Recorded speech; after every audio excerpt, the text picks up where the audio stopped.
ఒక ఆయన అండి జపం చేస్తున్నాడండి. సరిగా ఆ టైంలో మనం అక్కడికి వెళ్ళటం సంభవించింది. జపం అంతా పూర్తయిన తర్వాత వారిని కొంచెం పిలిచానండి. ఏమండి మహానుభావ, ఏ మంత్రం జపం చేస్తున్నారు అని అడిగానండి.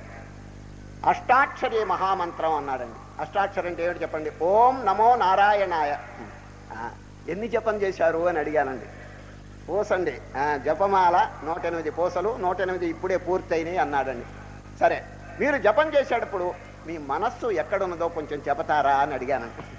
మీరు జపం చేస్తున్నారు, బాగానే ఉంది, అంతా పూర్తయింది కదా, మీరు జపం చేసేటప్పుడు మీ మనస్సు దేని మీద లగ్నమై ఉన్నదో కొంచెం దయచేసి చెప్పండి అన్న. ఆయన ఉన్నది ఉన్నట్టుగా కొండ బద్దలు కొట్టి చెప్పాడండి. మహానుభావ, మా మనస్సు ఎక్కడుందంటే జపం చేసేటప్పుడు పెద్ద పూస ఇంకా తగల్లేదే, చేతికి తగల్లేదే.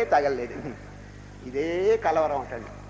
ఆ పెద్ద పూస తగిలితే అయిపోతుందండి 108. అంతే, అవతల బారేస్తాడు, పోతాడు వాడు. ఇంకా తగల్లేదు. ఇదేనండి నమో నారాయణ పోయింది. పెద్ద పూస ఇది. ఈ విధంగా ఏకాగ్రత లేనిటువంటి జపాలు ఎన్ని చేసినా కూడా ఏం ప్రయోజనం అండి? కనుక ఒక్క నామైన ఓం నమో నారాయణాయ, forget the world, forget everything, forget your body, అన్ని మర్చిపోయా ఒక్క ఆ భగవంతుని యొక్క నామం మనం జపం చేస్తే ఎంత అద్భుతమైన ఫలితాలు వస్తాయి చెప్పండి. కనుకనే కాన్సన్ట్రేషన్ చాలా ముఖ్యం అండి, ఏకాగ్రత.